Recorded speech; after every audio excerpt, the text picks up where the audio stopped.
when we asked him if there was anything we should avoid talking about, Nicholas Meyer had this stern warning for us. Well, just don't give away any of the surprises. No spoilers. No spoilers. Yeah. Okay. We can tell people that Watson is in it, though, right? Absolutely. It's a memoir of. It's another memoir of Watson's, that indefatigable diarist.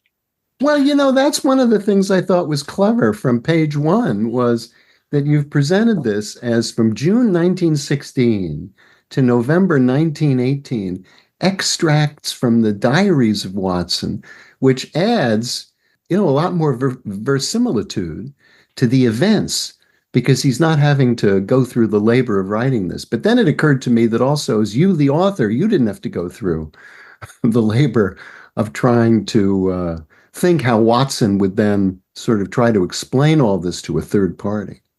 Well, the fact of the matter is that writing these Watsonian memoirs, call them case histories or diary extracts, is writing in a foreign language. This is not the way we speak. So it's a somewhat, I don't want to say laborious process, because one thing I sure hope for is that the book doesn't read like it's laborious. But in order to achieve the effect of spontaneity that is age appropriate, meaning which age we're talking about, in this case, the early 20th century, you have to do some translating. It can be awkward, right? Sure. Well, yeah, there's no one looking, so that's all right. But does Google Translate have an Edwardian filter or an early Georgian filter? By the end of this show, they will. Support for I Hear of Sherlock Everywhere comes from MX Publishing, with the largest catalog of new Sherlock Holmes books in the world. New novels, biographies, graphic novels, and short story collections about Sherlock Holmes. Find them at mxpublishing.com. And listeners like you who support us on Patreon or Substack, sign up for exclusive benefits at patreon.com/IHearOfSherlock or IHearOfSherlock.substack.com. I Hear of Sherlock Everywhere, episode 294, Sherlock Holmes and the Telegram from Hell. I hear of Sherlock everywhere since you became astronomer. In a world where it's always 1895, it's I Hear of Sherlock Everywhere, a podcast for devotees of Mr. Sherlock Holmes, the world's first unofficial consulting detective. I've heard of you before. You're Holmes the meddler, Holmes the busybody, Holmes the Scotland Yard Jack in office. The game's afoot as we interview authors, editors, creators, and other prominent Sherlockians on various aspects of the great detective in popular culture. As we go to press, sensational developments have been reported. So join your hosts, Scott Monty and Bert Wolder, as they talk about what's new in the world of Sherlock Holmes. You couldn't have come at a better time! Hello and welcome to I Hear of Sherlock Everywhere, the first podcast for Sherlock Holmes devotees where it's always 1895. I'm Scott Monty. I'm Bert Wolder. And Bert, you're not coming to us from hell today, are you? Oh, no. I'm coming to you from the Garden State, which is exactly the opposite of hell. Why, Scott, New Jersey is heaven on earth. Oh, boy. Absolutely. Very the well. Elysian Fields. Heaven on earth for He-Man. That's what I say. Yeah. Well, as Sideshow Bob said in The Simpsons, I shall send you to heaven before I send you to hell. And a one and a two. We sail the ocean blue. Oh, I still think that was one of the best last requests of anyone. Bart requested Sideshow Bob to sing the entire score of the HMS Pinafore before he did away with him. Anyway. Great moments in entertainment. Yes. We won't make you sit through all of that here because we have, well, all of this to put you through. First, we have a full agenda today, including a wonderful interview with one of our favorite return guests. That's right. It is author Nicholas Meyer. And he has another Sherlock Holmes book out, Sherlock Holmes and the Telegram from Hell, which by now, if you've seen the cover art and heard the name of this episode, you have deduced. So congratulations, you are Sherlockian in nature. But we also have, of course, some news. We have some listener mail. We have, of course, our Chance of Listening segment from Madeline Quinones, who looks at other Sherlockian podcasts to keep you up to date with what's going on in the audio world of Sherlock Holmes. And, of course, is the canonical couplet quiz, where we give you 2 lines of poetry and you guess which Sherlock Holmes story we're talking about to win a big prize. So all of that and more is coming up. I suppose first we need to do our housekeeping here. Bert, do you have your housekeeper's outfit on? Yeah, I vacuumed already. Did you dust? Well, how am I going to find the notes? Mrs. Hudson. Oh, yeah. Well, hang on. Let me. I gotta get my. It's under here somewhere. There it is. My French maid costume. Finally, I found it. I've been wondering where that's been. No, the housekeeping we're talking about is to remind you that you can subscribe to the show via whatever method works for you. Could be on YouTube, could be on Apple Podcasts, Spotify. You could even ask your smart speaker to play the latest episode of I Hear of Sherlock Everywhere. That works too. But all of this is made possible thanks to listeners like you who support the show, as we said in the intro there, on Patreon and on Substack, as well as our very generous sponsor, MX Publishing. We do have an ad for them at some point through the show, so we ask that you take a listen to that and hear just what it is they're up to these days at MX, and support the show on Patreon or Substack, whatever works for you, for whatever amount works for you. It allows us to do the research, to have the equipment, all the stuff that goes into producing a show of this quality. Dramatic pause there for effect. But it is all in service to what we love to do, which is talk about Sherlock Holmes with interesting people who love to talk about Sherlock Holmes.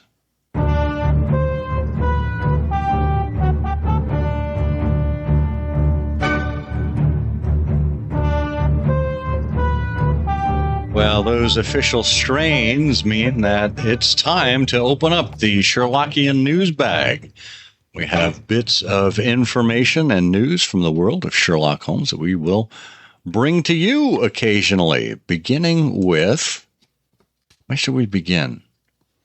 Let's begin with a new film that's going to be screened in the UK in October. And it really puts me in mind of our late and much missed friend, Russell Merritt, because there's been a British Film Institute restoration of an Isla Norwood Sherlock Holmes film, The Golden Pince-Nez, and the world premiere of the restoration will be held on the 16th of October as part of the BFI's London Film Festival. And it's... I don't know what more you can say. It's just that this is the first time this film will be screened since it was released in 1922. So 102 years ago, Ooh. We are going to be able to, well, people who are lucky enough to be there are going to, not me, are going to be able to see Isla Norwood in this classic. And hopefully it'll be the start of... and of course, it just makes me miss Russell all the more. Well, we spoke with Russell Merritt about Eileen Norwood's restored films, the ones we saw in Chautauqua, in episode 223. And in that discussion, Russ mentioned that the bulk of the Eileen Norwood films were owned by none other than Andrew Lloyd Webber. And it is, and Russell was working behind the scenes with the British Film Institute, the BFI, to see if the Webber folks would consider releasing additional films for restoration and screening. And lo and behold, Russell has left us now, sadly. But here we have 3 films. There were 3 series of 45 films that Eileen Norwood participated in. The Adventures of Sherlock Holmes, The Further Adventures of Sherlock Holmes, and The Last Adventures of Sherlock Holmes, as well as The Hound of the Baskervilles and Sign of Four. And there's 3 short films that are being screened next month through the BFI. Scandal in Bohemia from the first set, The Golden Pince-Nez from the second set, and then The Final Problem from the Last Adventures of Sherlock Holmes. So a wonderful smattering there. And hopefully the crowd response, the audience response, will lead to additional films being restored and screened. Oh, I didn't realize it was 3. That's really remarkable. Yes. Well, and the nice part, too, is that of course, these are silent films, folks, and there is a specially commissioned live score that's a partnership between the British Film Institute and the Royal Academy of Music. So the premiere is going to be also the premiere of this live score that's been specially created. It just sounds like a great event. Let's go. Let's go. I would. Field trip. Yeah. Let's do it.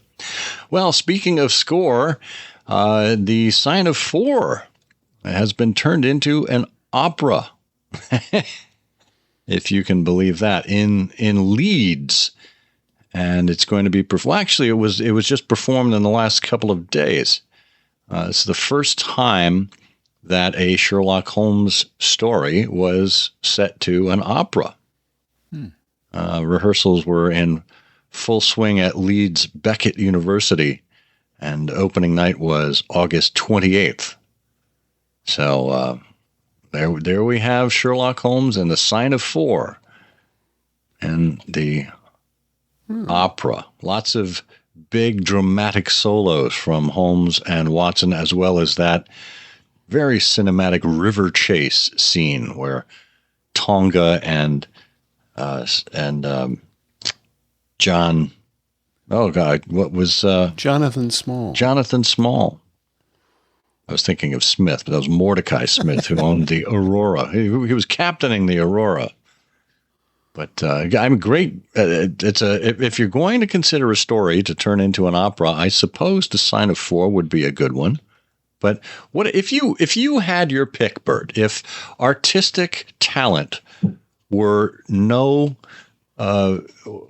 constraint for you, and not that it is, but aside from the ability to pull it off, what Sherlock Holmes stories would make a good opera? Well, opera. Well, it's a very interesting question. You know, the right company can really do anything on the operatic stage. Some of the great productions, you think of La Bohème and the Zeffirelli production that always, manages to recapture Paris in the 1880s, 1890s. So you really can do anything on the operatic stage. I'd think like to see The Sign of Four, not The Sign of Four, the Final Problem. Yeah, The Final Problem. That's a possibility. I mean, the natural one is Hound of the Baskervilles. Because you've got, it's a tough question. I mean, if you're just thinking about opera as a framework, and of course we've also seen Neil Brand, has done some really, and also Mark Gatiss has done some really remarkable things in terms of a musical. Essentially a musical presentation of Hound of the Baskervilles. I recall that from about a year ago. And then, we tried to get Neil Brand on the show. A difficult time tracking him down, and getting a date with him to record, but that was part of our intention there. But Well, we should just mention about the Sign of Four opera that the composer and librettist is Liam Patterson, who was approached by Northern Opera, apparently after the artistic director, David Ward, had been through all of the Sherlock Holmes cases during the COVID lockdown and thought about Sign of Four because it was a love story and there were more female characters in it. And that's something I was struggling a minute ago to point out. If you're going to put one of these things on stage, you need to have an appropriately diverse, from a gender standpoint, set of interesting things for characters to sing about. That's interesting. I was thinking in terms of the kind of the dramatic endings. We've got Tosca, where she throws herself off of the parapet, or Don Giovanni, where he gets consumed by the demons of hell in the commendatore scene. And thinking about the Reichenbach Falls. But you're right, that romantic interest, that is maybe Charles Augustus Milverton would lend itself to that. Oh, that's clever. Yeah, that's a good idea. Yeah, you need to be a little thoughtful. I mean, there's only so many times Mrs. Hudson can enter stage right singing about tea or bullet pox, or... Yeah. Well, here's an interesting aside. The new client aria. Yeah. Yeah, well, that would be a great introduction. But in the Granada version of The Illustrious Client, the vitriol throwing at Baron Gruner at the end uses the music from the commendatory scene from Don Giovanni. So that story itself could be very operatic in nature. Oh, yeah. Okay. I like that. But anywho, we're a little off topic here. How unusual. I know, right? We have one more news story. Oh, we do we? What is that all about? Our friend and fellow Baker Street irregular, Rebecca Romney, has made a surprise guest appearance on season 22 of Pawn Stars, episode 5. She is back where she... I think first made a national name for herself as the rare book expert there in Las Vegas. They called her in because a very hopeful customer came in with the limited editions club version of the canon. The 8 or 9 volumes, slim volumes in 3 slip cases. And was hoping to get about $2,000 from, in this case, I think it was Chumley behind the desk there. And lo and behold, in swoops Rebecca Romney to rescue the hapless Chumley. And she gave a really good exposition, not only about the books themselves and what made them special, but about Sherlockians, too. And even acknowledged Edgar W. Smith as editor of that limited edition series.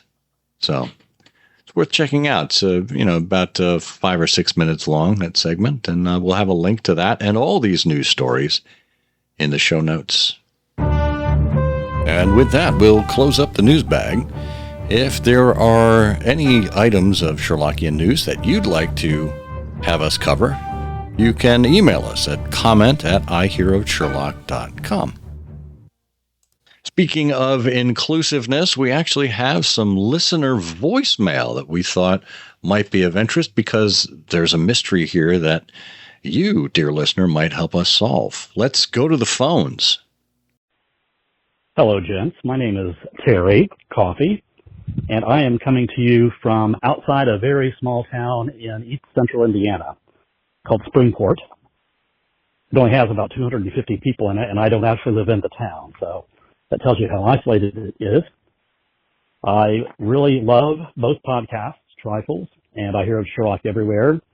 I have binged every Trifles episode, and I'm about 50 through the I Hear Sherlock episodes. Plus, I've heard the most recent 5 or 6 of them. And I have to tell you, I've enjoyed every one of them. And I've been a Sherlock fan since I was quite young, probably 11, 12, something like that. And I first cracked open a collection, a paperback collection someone had given me as a gift, and started reading, and it just didn't hit me right off. And a little bit later, I picked it up again, and I read Silver Blaze, and I was hooked. I have a question for you, and this may be a question you answer between now and the current podcast, a podcast I haven't listened to yet. But I'm interested in reading some collections of Sherlockiana and Sherlock scholarship that might be available via libraries, and wondered if you would have some good suggestions for me. Thank you, and keep up the great work. Excellent. All right, it sounds like there was a dog that did something in the phone call. I like that. It's a great question. I immediately thought about this from the standpoint of, what would be stocked in a local library. And I had the initial idea that, probably not a lot of this stuff would be available. But I went to my own little local library in the town where I live in New Jersey and put in Sherlock Holmes into the catalog. And what you get is, at least in my case, 86 different entries, including all the things you'd think about, variations of publications of the Sherlock Holmes stories, many of the pastiches, even the videos that are available on Blu-ray or DVD from the library. But also, amazingly, Trevor Hall, Sherlock Holmes 10 Literary Studies, is actually in my local library, as well as a couple of other things. And then I did not have a chance to go to the Internet Archive to see what might have fallen out of copyright and what might be available online or available, as a borrowable ebook from your library. But I was happy to find Trevor Hall's 10 Literary Studies available locally. That's good. It's very encouraging. That is encouraging. And, there's a number of books that we go to on a regular basis, not only for trifles, but just general scholarship and whatnot. They include books like the Encyclopedia Sherlockiana. There is Martin Dakin's Sherlock, which is I'm looking across the room at my bookshelf. The Dakin book, Sherlock Holmes Companion, is that the one? Or no, that's the Hardwicks. The compendium. I can't make it out from here, but Dakin is good, and we've got Vincent Starrett's 221B and Studies in Baker Street. You've got Edgar Smith's Profiles by Gaslight. We've got, H.W. Bell's Holmes and Watson. Yeah, Dakin is a Sherlock Holmes commentary. That's the one. There's T.S. Blakeney. He's got a good piece there. So, there's lots to choose from.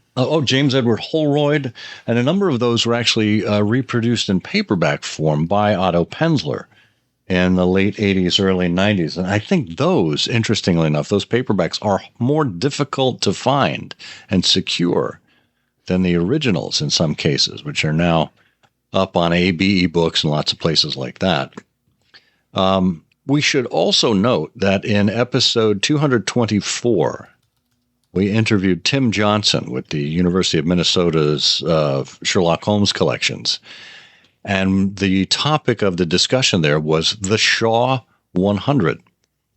And that was from a definitive list that John Bennett Shaw put together about what are the cornerstone Sherlockian books that one ought to have in a library. What are the 100 essentials? And they weren't just books. They included things like the Baker Street Journal and whatnot. But lots of material there if you'd like to take a listen to episode 224.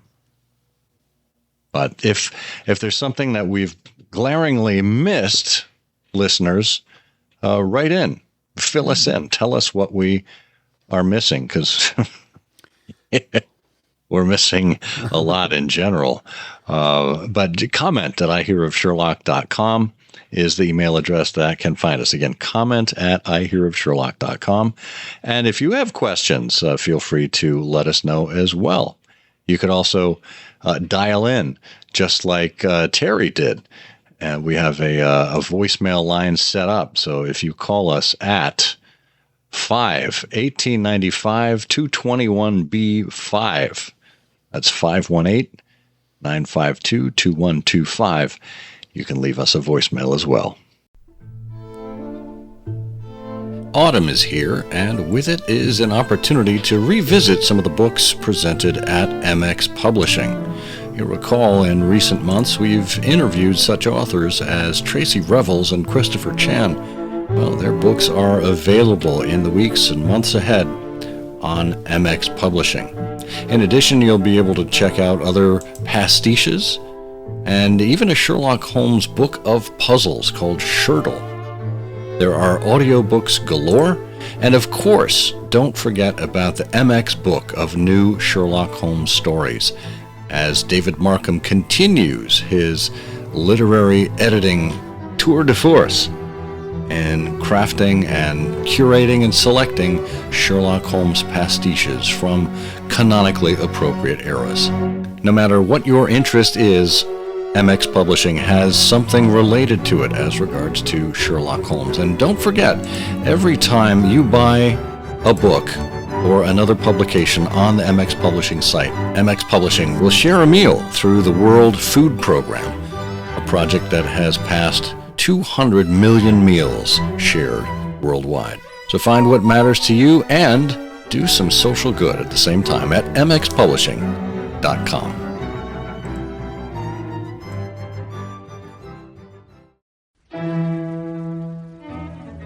Nicholas Meyer should be no stranger to listeners of I Hear of Sherlock Everywhere, having appeared with us 3 times previously. More importantly, he is the editor of 5 other manuscripts of Dr. John Watson, beginning, of course, with the 7% Solution in 1974, which spent 40 weeks on the New York Times bestseller list, and ultimately became a Hollywood film with the screenplay written by Meyer himself. Other titles have included The West End Horror, The Notorious Canary Trainer, The Adventure of the Peculiar Protocols, and The Return of the Pharaoh.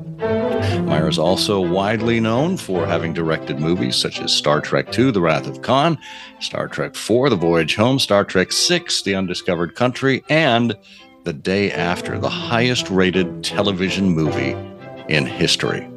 He was invested into the Baker Street Irregulars in 2004 as a fine Morocco case and lives in Santa Monica, California. His latest book is Sherlock Holmes and the Telegram from Hell, published by the Mysterious Press, which went on sale on August 27th. Nick, welcome back to I Hear of Sherlock Everywhere. Thanks very much. Let me insert one correction. I wrote but did not direct Star Trek IV, The Voyage Home. The film was directed by Leonard Nimoy. Well, what a fine collaborator to have for that one. Yes. Well, I taught him everything I know. Highly logical. Well, I guess let's begin this way, since this is your 4th appearance now on I Hear of Sherlock Everywhere. People have heard your origin story before, so let's get right to this. How is it that you keep stumbling upon these manuscripts that Watson has so carelessly left behind? Well, I think, as I wrote somewhere about Watson, he seems to have been one of those people who is a compulsive diarist. Whether you're talking about the likes of Fanny Burney or Samuel Pepys, he was a guy who simply could not stop, or Boswell for that matter, chronicling everything that went down. And I also suspect that somewhere he was less than organized. I think papers, memoranda, diaries, and things that, he was going to complete another day, or that Holmes had said, I don't want you publishing this in my lifetime, and so on. And so the executor of his papers, who was originally, I believe, an Englishman named Doyle, got them into a frightful mess, even just trying to straighten them out. As we all know, there have been endless arguments as to whether Watson was wounded in the shoulder or in the leg when he was in Afghanistan. Why the landlady, Mrs. Hudson, is sometimes, or at least once, referred to as Mrs. Turner, and why Watson's wife inexplicably refers to him as James. All of this may or may not have explanations, but the fact is it's left to us to try to reconcile all this disparate, poorly filed. In fact, even Holmes's own filing arrangements have been remarked by scholars as charitably characterized as chaotic. So, yeah, these things keep turning up. And by the way, some of them may be fakes. That's the thing about fakes. In fact, Holmes number 7, which I've just finished, is called Sherlock Holmes and the Real Thing. And it's about art forgery. Oh, that's wonderful. That's great. One of the things I was going to ask you is, what comes next? Sherlock Holmes and the Real Thing. Interesting. But, one of the things we have never talked to you about is history. We've talked to you about psychology and things in the past, but you were someone who, in your conversation, as you just did, you can refer to Pepys and Fanny Burney. And of course, what you've written here is a World War I adventure. And you demonstrate, your grasp of the history and all these moving parts here. Has that been sort of a constant theme for you over the years? Of course, you've written about Oscar Wilde. In a way, you've sort of echoed George MacDonald Fraser, who had his characters sort of walking through history, Flashman, meeting all sorts of interesting people. But what about history in you? Is it something, a lifelong passion, interest? Yes, it is. I read mainly history and biography. Those are the places that I tend to go. And I think it began when I was quite young and 5 years old, sitting at the dinner table, and my father would explain to me who George Washington was and tell me about the American Revolution. I thought this was the most wonderful story I ever heard. But you can imagine how wide-eyed I was by the time he got to the French Revolution and is describing to this kid how they chopped off the head of the king and the queen. And the Reign of Terror impressed me, as a child in ways that certainly whetted my curiosity, if not my addiction, to history as a place where they keep the stories. And so I'm an avid reader of all this stuff, and I tend to remember what I read. Well, I think knowing also that, your father was a psychiatrist, if you know history, if you understand the stories of the past, you understand human nature. And that, I think, plays into the ability to write about these marvelous characters in whatever place or time that we might find them. So knowing that you come from a background of,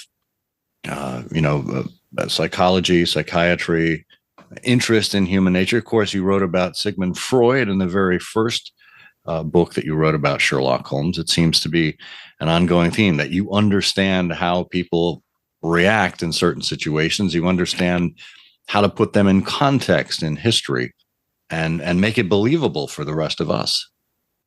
Well, I try. That's for sure. I think I get very confused by the present, and I suspect I'm not alone. The present is very baffling. I only do well when we get to the past and you can look at it with a little hindsight in the rearview mirror and have some perspective on some of these events, because at the time they sure confused the hell out of me. Well, and your love of history, we can remind our listeners this is a World War One adventure, and as we note from the very first pages, this begins in June of 1916, and so we're following 2 years on his last bow. And you're very upfront in the book. You point out that you're following the accepted Baring-Gould chronology of things that go on with Holmes and Watson. But did it take you long to hit on that date, June 19? I mean, of all the places you could have gone, what sort of drove you to that specific month and year, or was Oh it my just gosh. had to be someplace? Well, I had to work backwards, given from what Hitchcock called the MacGuffin is, the thing that everybody's chasing after. That thing, which is a real thing, the telegram from hell, that's in the title. It's a real telegram. And once you have to go by when that telegram was sent and when it was received, and in order to build a story around that telegram, you're backing into a lot of dates. And you may be able to smudge a couple of dates, but you can't be off by too much, or it just doesn't. You disarrange too many things. It's like the danger that I've always had of when you go back in time and you start to change one thing, and oh my God, the whole rest of the world changes because somebody didn't answer the phone, or the horseshoe got lost, or whatever. So time travel stories are very tricky for that reason. Yeah, we didn't even mention your Time After Time film with H.G. Wells. H.G. Wells and Jack the Ripper, yes. Yeah. Together again for the first time.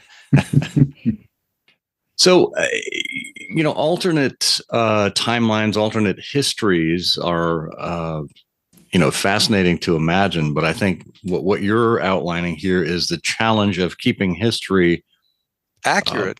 Exactly, accurate, Yeah. and having Holmes and Watson pop up in these places in a believable role, right? That was the challenge, and it was a challenge.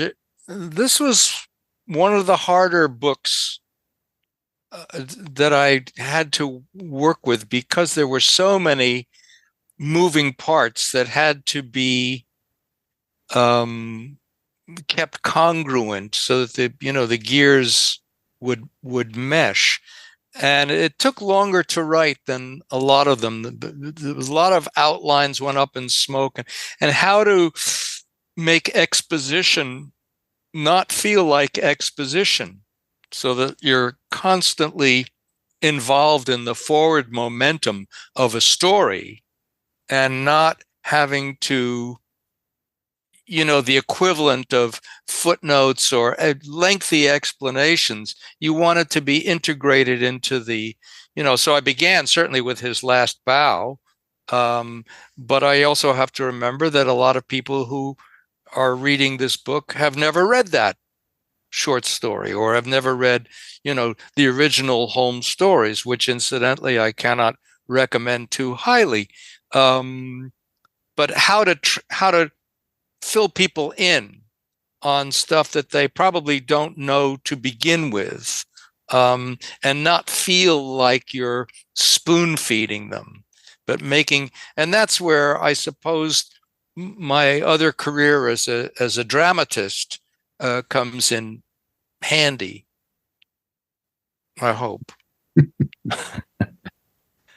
So, well, it takes a tremendous amount of skill. So I think your career as a dramatist is certainly coming in handy, but also your experience with the cinema and as a director. I mean, this is a very cinematic book, and it's really evokes in a beautiful way 7% Solution, because just like 7% Solution showed us the excitement of Vienna and the great scenes of conflict, Freud and the tennis match, the villains, the train, all of this stuff. Without giving away anything about the book, we can tell our listeners that you take Holmes and Watson across the Atlantic, across the United States, to Chicago, and you're down in South America. And there's so many great scenes. You've put all the wonderful drama and the excitement into the scenes of the book. So I guess, when is the movie coming out? Is what I want to know. Well, I don't think many folks in Hollywood at the moment have read this book, seeing as its only publication date at the moment. And I don't know how much the manuscript has been circulated. It's a different world out here these days, the movie world. And, checking the boxes, and kitchens are now filled with many, many cooks. Many cooks. Not a streaming series. It could be a streaming series. It could be that, for sure. And actually, I think it would make a pretty terrific series. Or it's a good story. I'm proud of it. Artists are not the best judges of their own work, so I could be entirely mistaken. It could be a stinker. No, but I don't think so. Well, I don't think so either. But let me ask you a question, though, about what you just mentioned, artists being a good judge of their work. I notice in the book that you, on the title page, you have a little dedication for Michael Phillips, Frank Spotnitz, and Stephen Charles Jaffe. And those are a couple of producers and a film critic. And I was curious to know how important they were to you in sort of pushing this project along and developing the story, and why those three names were on your dedication page. Well, they're three friends. Michael Phillips, who produced Close Encounters, The Sting, and Taxi Driver, among many others, is a very, very old and close friend. Stephen Charles Jaffe was my producing partner for a long time. He was the producer of Time After Time, along with his father, Herb Jaffe, and he produced with me Star Trek VI, The Undiscovered Country, for which he also directed Second Unit, and he also directed Second Unit on The Day After. And Frank Spotnitz, who has been my partner for a long time, we did Medici Masters of Florence together, and we have a television series about Freud helping the Vienna police solving mysteries that we've been trying to get off the ground for 10 years. So, yeah, these are personal friends to whom I owe much, not only in terms of friendship, but expertise, moral support, a lot of stuff like that. Yeah. Were they part of the folks who looked at your manuscript when it was still in development? Yeah. You bet.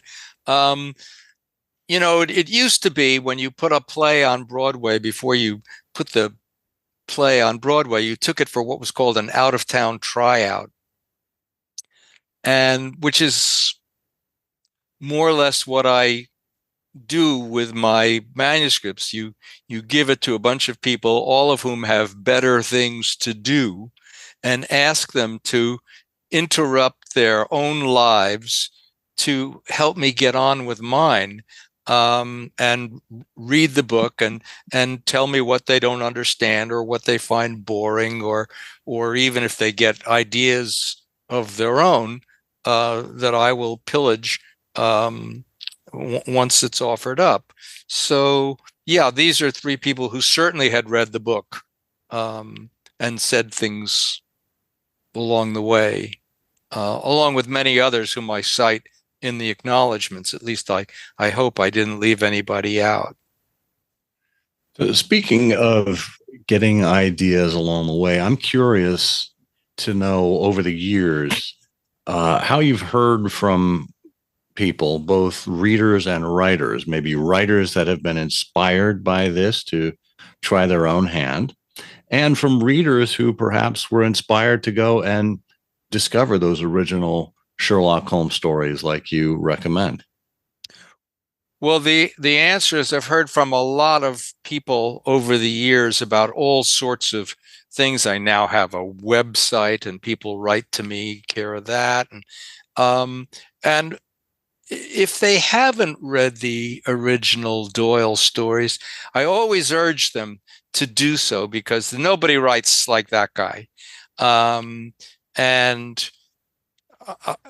as I say, I think I was about 11 when my dad gave me the complete 60 stories.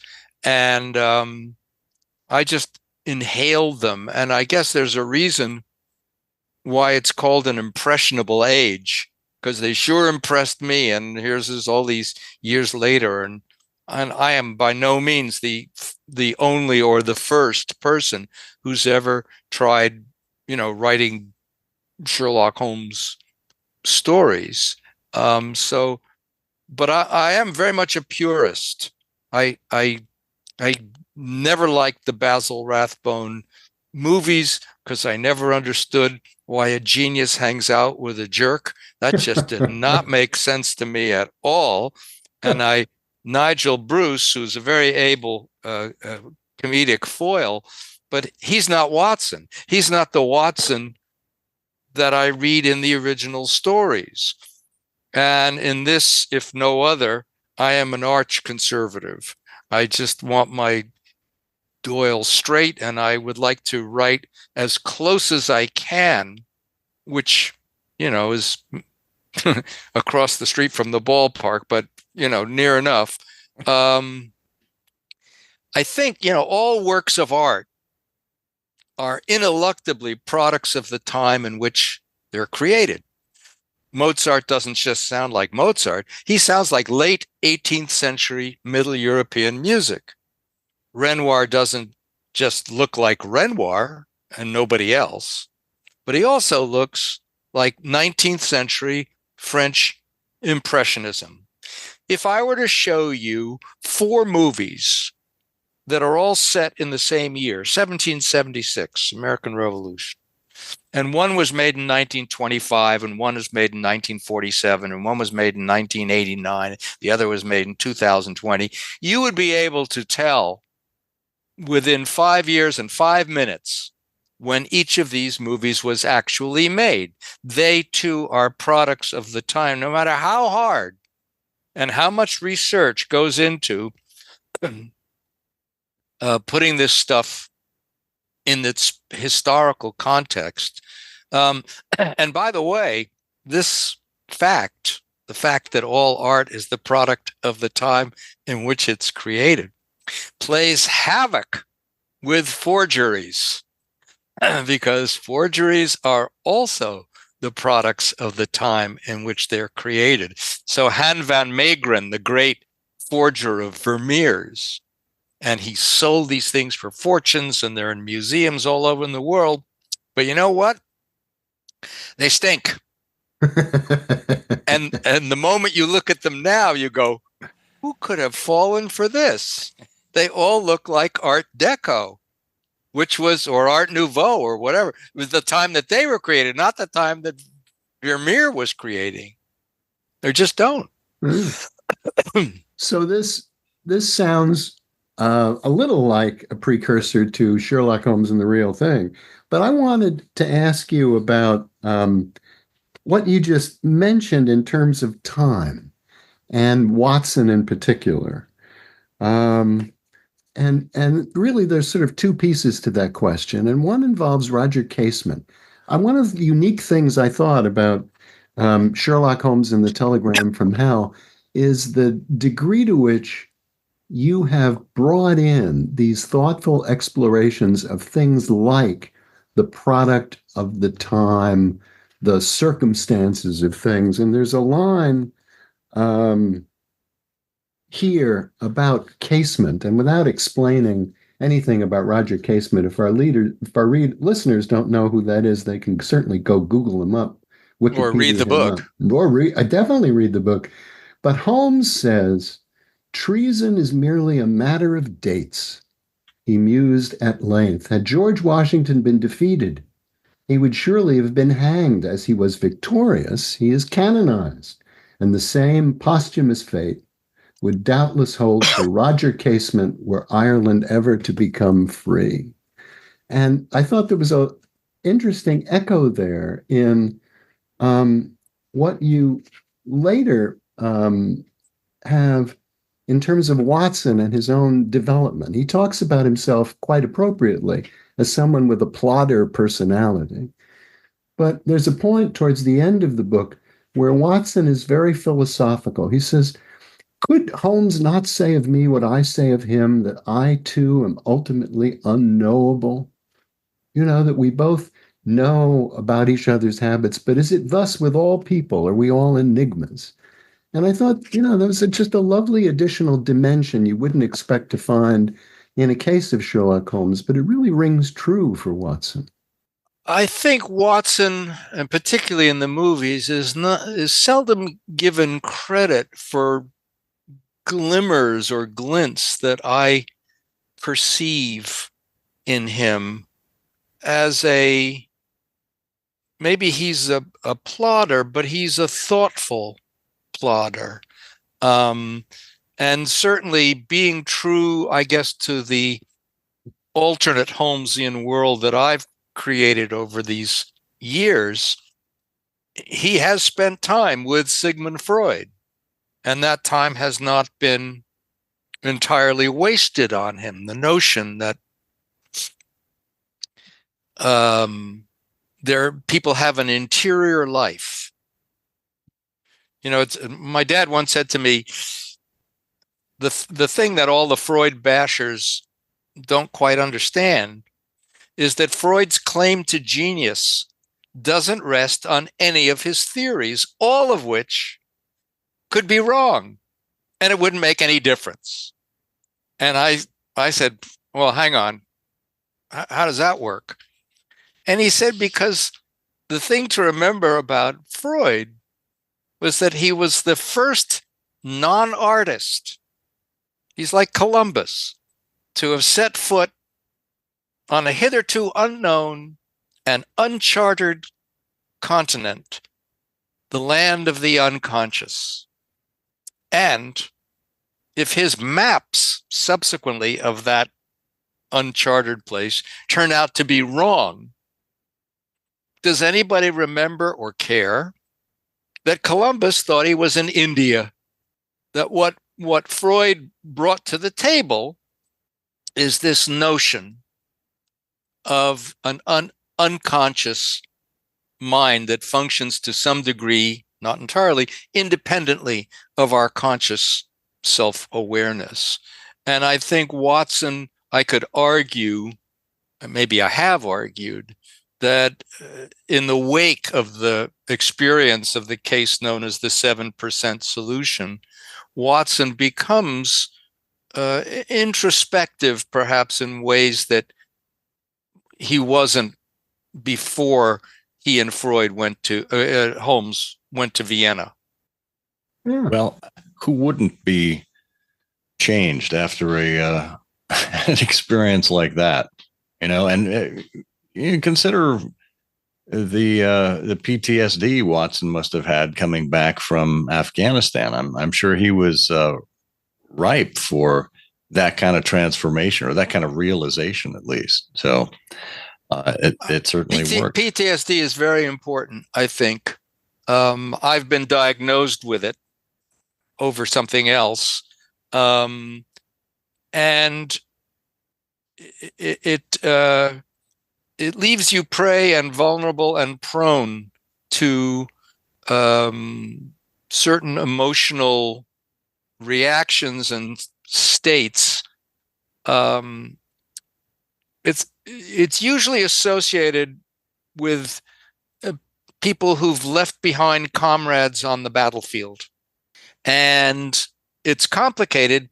People don't want necessarily, whether they're aware of this or not, want to get over PTSD, because that means that, or to them, that they have forgotten the body that they failed to rescue, the body is very close, that they have failed to get off the field of battle, living or dead. And I think that Watson definitely, the battle at which he was wounded, my wand, or however you say it, was a slaughter. Whether the British or anybody else had any business being in Afghanistan to begin with, what we call the graveyard of empire, is another question.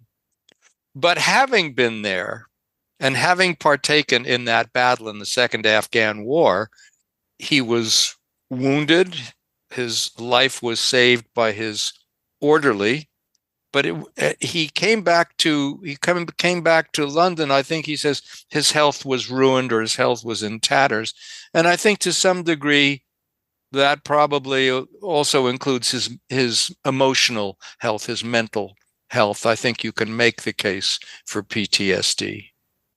And he was clearly, for the rest of his career with Sherlock Holmes, in a way, addicted to action.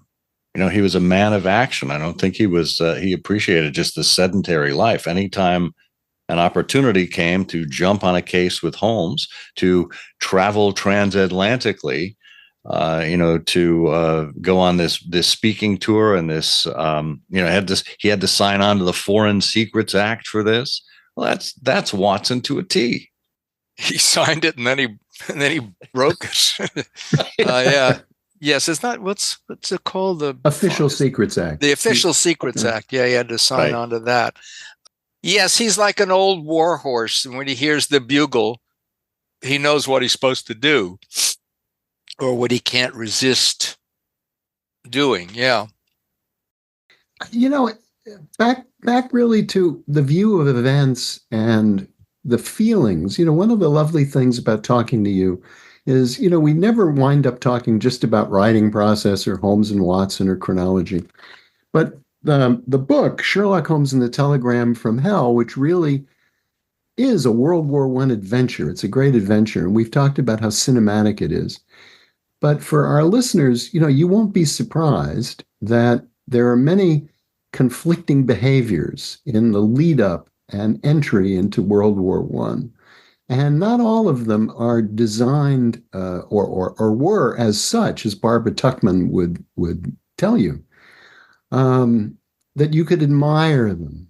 And I noticed at the end of the book, Holmes is very philosophical about the state of things and the state of progress. And he says, of late, he says to Watson, of late, I am less sure that civilization can be saved or that it is worth saving, he said.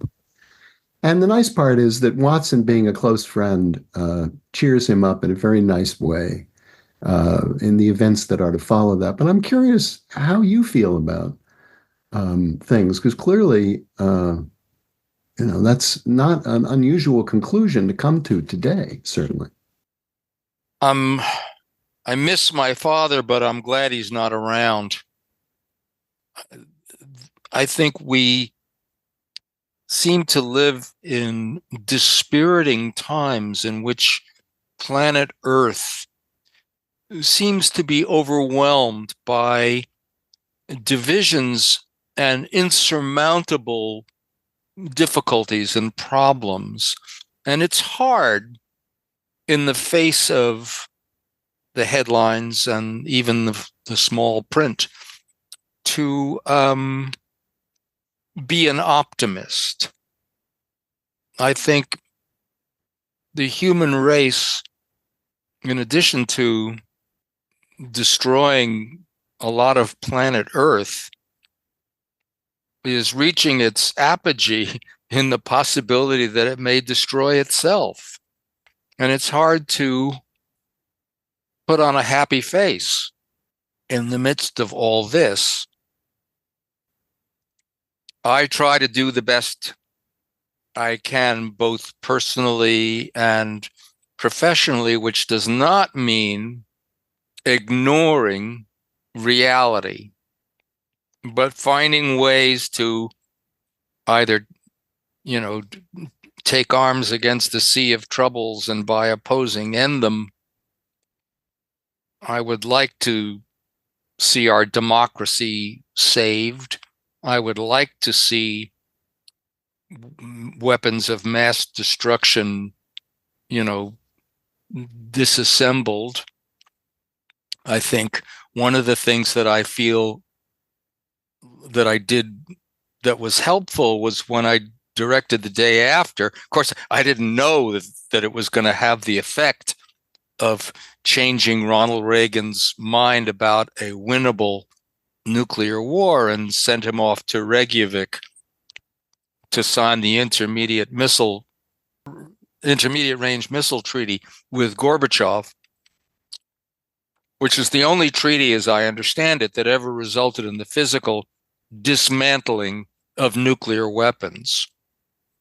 But I think, that treaty may have bought us all a little time. But literally, if the planet is to survive and we are to survive on it, as Grace Kelly rather memorably says in High Noon, there's got to be some better way for people to live. And I think we should try to find that way and find it together. I think that's what the Star Trek show, which I never understood for years and years, is all about. Is can people of goodwill come together and find solutions to problems? That's the optimistic ideal of it. It's something to shoot for anyway. Pardon the word shoot, but. Well, I think what you've effectively described there, Nick, is the escapism and the problem solving that the Sherlock Holmes stories have always represented for people. And look, Vincent Starrett in 1942, in the midst of World War II, wrote his famous 221B poem, where he said, "Here, though the world explode, these two survive."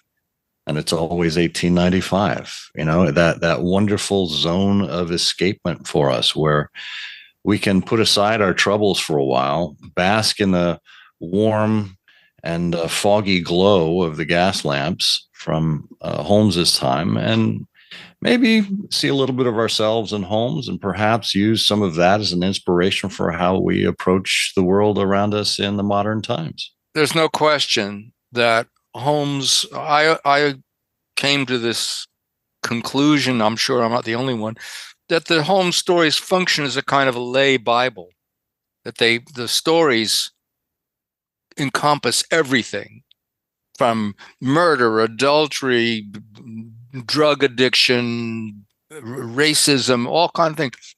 And Holmes and Watson sort of guide us through it and show us ways in which it might be possible to deal with some of these difficulties and situations and dilemmas. I also think that what you just said is a microcosm for something larger, which is what is the function of art. Tolstoy said that the purpose of art is to teach you to love life. But I think in addition to that, there are other purposes. Art can teach you about life. It can reorient your view of life. It can help you to endure life. It can help you to escape life. Art has a lot of functions, and I think most of them could be characterized as beneficial. Art is good for you. And I don't mean, listen to Mozart, it will make you smarter or something like that. I sure hope it doesn't. But it has its benefits. And Holmes and Watson and Doyle sort of localize those benefits in ways that everybody seems able to relate to. Everybody loves Holmes. Certainly anybody who gets it in an undiluted Doyle form says, "Oh, wow, let me go there and just give me breathing space." That's another thing art can do. It can give you a little time out. Excellent. Well, Nick, thank you so much for doing this. This is, you guys, I think you're going to have a lot of success with the book, and it's all well-deserved, and we should remind our listeners that it is in your bookshops today. It is Sherlock Holmes and the Telegram from Hell by a very promising novelist, Nicholas Meyer. Oh, thanks, guys.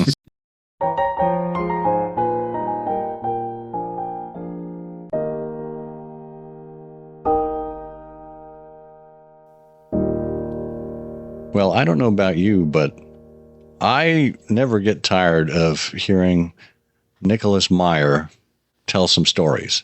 And his perspective on things is what really interests me, because he's very thoughtful about this. His knowledge of history is vast, and I think it's wonderful to be able to see Holmes and Watson come to life in situations where it's very reasonable that they would have found themselves. And hearing Nick explain how it came to be, it just makes great sense. Well, it does, and you're very right about Nick. You know, he is an artist. And on the one hand, you know, there are many people who produce stories using the characters of Holmes and Watson. And there is an art to it, of course, and it is a craft. But Nick, as you say, is thoughtful. He brings his love of history, and his work is not only deft, but he treats the characters with such love and respect. And he moves them forward based on his own interest in these particular slices of time and events, putting Holmes and Watson in the middle of interesting and challenging and changing times. And that's one of the things that the Mysterious Press, you know, we should point out that this is published by our friend Otto Penzler at the Mysterious Press. This is a case where Holmes is plunged into a world that kind of resembles where we are now, you know, with what has been described as entangling alliances and treaties and human frailty. And I can't think of anyone who could have produced a work like this other than Nick Meyer. Hear, hear. It's A Chance of Listening with your correspondent, Madeline Quinones.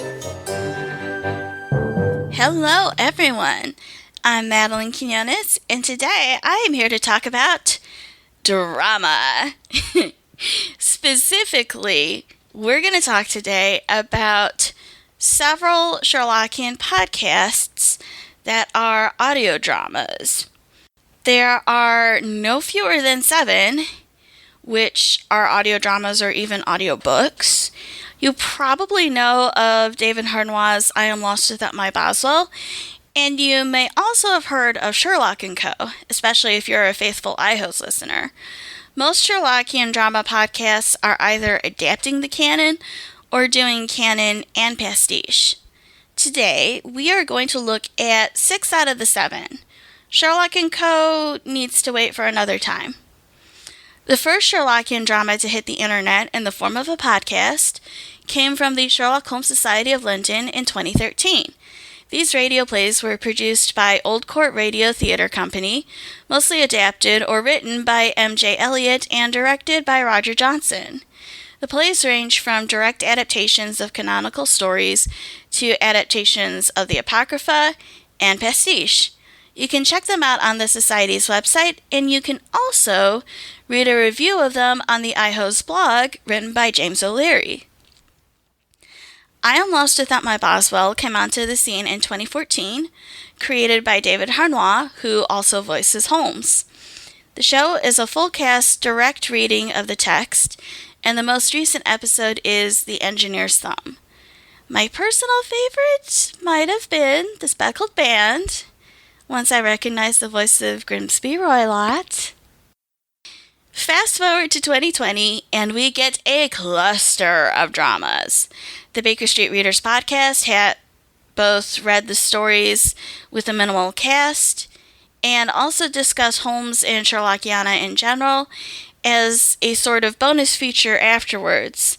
Not all of the Baker Street Readers episodes are free online. Some of them sit behind their Patreon paywall.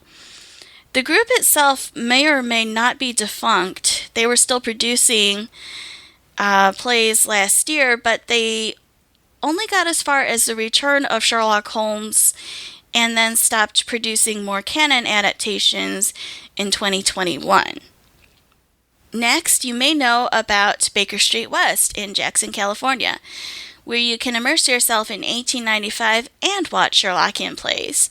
But did you know that the group also released a few radio plays as a podcast? Sadly, it's the shortest lived of all of these efforts, at only 3 episodes, plus, honestly, a cute trailer. But the lack of quantity should not stop you from enjoying what they did record. Then, there's SNTC's The Adventures of Sherlock Holmes. SNTC is the Someone New theater company in Australia, and during the COVID lockdown, they dramatized the adventures as full-cast radio plays and ran them as a podcast with a fun blooper reel at the end. Finally, as of 2023, there is Baker Street 2033, The Glass Cryptographer, which is actually an audiobook read by the author Neil Fitzgerald, but it was still released serially on podcast platforms, so it counts. As the name implies, Baker Street 2023 is a sci-fi-oriented pastiche. I haven't listened to all of it, but I should point out that there was a rather jarring attempt at portraying period-typical racism that ended up feeling a little too much. Still, the overall premise is an interesting one. Holmes wakes up in the future, and how on earth did he get there? And there you go. That's 6 out of 7. And I will admit, doing all of these together meant that I didn't have to start reviewing Holmeses and Watsons and put myself in danger of comparing them. I'll just say it. David's my favorite. He's so sassy. Look. We're all allowed to have favorites. So, anyway, this way you know what's out there and you can decide for yourself what you want to check out first. And that's all I've got for today. Back to your regularly scheduled program. Fun. Madeline is clearly having a lot of fun with this, and I am too. Yeah, me too. As a result, that is good. I got to take a listen to the Speckled Band again. I don't remember who played Roylott in that one that she called out. It may, you know what? It may have been me. Oh, really? I don't remember. It's been a while. Yeah, my correspondence doesn't give me any clue. Well, a mystery to be solved, worthy of Madeline. We will have links to all of those podcasts that Madeline talked about in the show notes, so you can find them and listen to them on your own if you would like to. And even if you wouldn't like to. Yes, particularly. Get moving.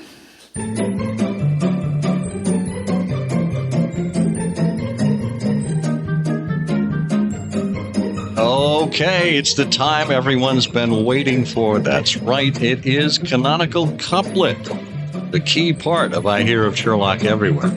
We give you 2 lines of poetry, ask you to come up with which Sherlock Holmes story we are talking about. We know this is the reason everyone listens to the show. It's not for our witty banter or our news and analysis. It's here for their greedy hands to get around the prize of their choice. Well. And what is the prize today? It's a fridge, isn't it? Or are we doing the dishwasher today? Or? It was the combination stove, microwave, and fridge. Yeah. It's like the old joke about the 2 friends who meet, and one says to the other, "What's that you're carrying?" And the other one says, "Well, it's a thermos." And the first one says, "Well, what does that do?" And he says, "Well, it keeps cold things cold and hot things hot." And he says, "Well, what do you have in there?" And he says, "A cup of coffee and a bowl of ice cream."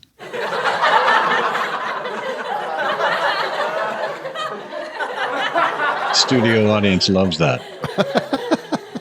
I thought you were going to say, because this is the question I got from my kids earlier, when I said, well, this is a thermos, keeps hot things hot and cold things cold. They said, well, how does it know? Yeah. So why you? Well, it's artificial intelligence, I'm sure. Yeah. Microchip. Well, let's remember back to the last episode when we were here with you. We gave you this clue: a horrid scandal's very apt to dawn with public property at private pawn.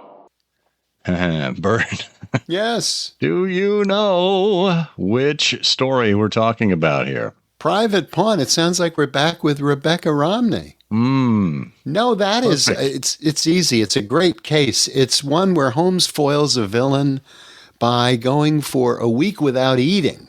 And then he has a big meal and he leaves Watson with the bill. It's the case Watson called The Dining Detective. Surely you can't be serious. I am serious. And don't call me Shirley. Boy. No. However, as has become our tradition here, our pal Eric Deckers has lent a hand because he knows exactly what you're up to. He said, I've solved it. It's so obvious. And Google Gemini and I were both able to solve it in just 3 hours and over 97 attempts. It's the case where Holmes investigated the theft of a high-performance car prototype that had been designed by a cooper, a wagonsmith, and Louis Chevrolet's idiot nephew. It's the story Watson called The Adventure of the Barrel Corvette. Okay, the Barrel Corvette. Except that doesn't sound right because the first Corvette was made in 1953, 26 years after Holmes passed. So it's more likely The Adventure of the Barrel Coronet. That is correct, Eric. Eric has seen through the fog. That is his fever dream. when he listens to I Hear of Sherlock Everywhere. That is right. Okay, so let's see. We have a number of other people actually joined Eric in the correct answer category, which I was pleased to see. So we are going to bring out the big prize wheel and give it a spin. And it's spinning around, getting ready to land on number 29. And that looks like Rich Kriskunis. Rich. Okay, Rich said it was great seeing Bert again in Minneapolis. That's good. Did he slip you a 20 to have the prize wheel land on his number? No, but it's always great to talk to Rich. And I really enjoyed spending a little time with him there. Well, I'm glad you got to. So, Rich, we will have something from the iHose vaults for you. I believe that's what we promised last time around. And now I guess we'll have a copy of Nicholas Meyer's latest book. For those of you who want to hear or read about the Telegram from Hell, you just heard from Nick. Now you have a chance to read it yourself. So we'll give you this clue. A curious message smote an old man's heart, and on it Sherlock tried his prentice art. If you know the answer to this episode's canonical couplet, put it in an email addressed to comment@ihearofsherlock.com with canonical couplet in the subject line. If you are among all of the correct answers and we choose your name at random, you'll win. Good luck. Excellent. Getting yourself ready for it? Oh, yeah. I know you work hard on these things. I do. Yeah, I've got to book some thinking time from probably 5 to 5:01. Oh, good. Good. I'm glad you actually carved out that much time. Yeah. Doesn't seem well, I like only like to think for a minute a week. I find that really equips me to do everything that I need to do, considering the narrow scope of my abilities. Well, I'm honored that you would think in connection with this show. It doesn't seem to be catching on. It's amazing, isn't it? Yeah. It's not infectious. And I do such a good job of hiding it, too. Well, until you hear us around these parts the next time around, this remains the ever so hidden Scott Monty. And I'm the one, I'm peeking up there from behind that tree. No, not with the next one. Yeah, there, that's me. That's Burt Wolder. And together, we say, the games afoot. The game's afoot. You know, I'm afraid that in the pleasure of this conversation, I'm neglecting business of importance, which awaits me elsewhere. Thank you for listening. Please be sure to join us again for the next episode of I Hear of Sherlock Everywhere, the first podcast dedicated to Sherlock Holmes.